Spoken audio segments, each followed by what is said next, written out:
नमस्ते बच्चों, मैं आज आपकी चौथी क्लास को गणित में क्या कराऊंगी, रिवीजन। बराबर है।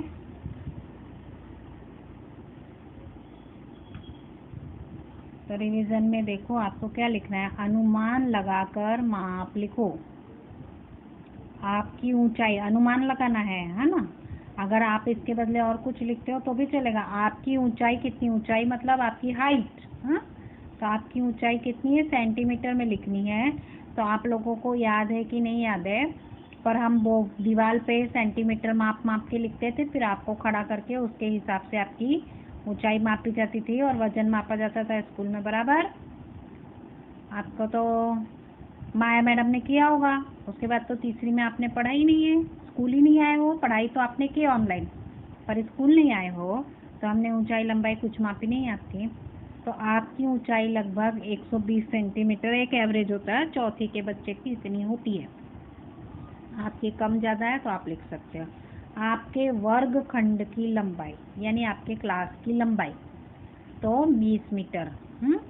गणित के पाठ्य पुस्तक की लंबाई, गणित की जो किताब है ना आपकी, गणित का जादू कक्षा 4, उसकी लंबाई कितनी है, 20 सेंटीमीटर। मोबाइल फ़ोन भी प्रत्येक व्यक्ति का अलग अलग होता है, तो मेरा 5 सेंटीमीटर है। आपका कम ज़्यादा हो सकता है, 5 का 50 नहीं होगा। ठीक है। आपके वर्गखंड की ऊंचाई, वर्गखंड की ऊंचाई मतलब जैसे आपकी हाइट है ना, वैसे आपके क्लास की हाइट, तो 3 मीटर हम लिख सकते हैं। एक एवरेज 3 मीटर होता है। ठीक है ना। तो इस तरह से हम अनुमान लगा के, यदि आपके बारे में कुछ और पूछता है तो आप ये कुछ और भी लिख सकते हो। मतलब कुछ और पूछता है तो लंबाई, ऊंचाई, चौड़ाई तो आप अपने हिसाब से लिख सकते हो। पर अगर ये पूछता है तो आपको एक जनरल है कि आपकी ऊंचाई पूछेगा, आपकी क्लास की पूछेगा, आपके मम्मी पापा की तो पूछने से रहा। मोबाइल फ़ोन की क्यों डाल गया है, क्योंकि इस समय हम मोबाइल फ़ोन के उपयोग से पढ़ाई कर रहे हैं। ठीक है ना, इसलिए मोबाइल फ़ोन की चौड़ाई का इसमें जिक्र किया है। ठीक है।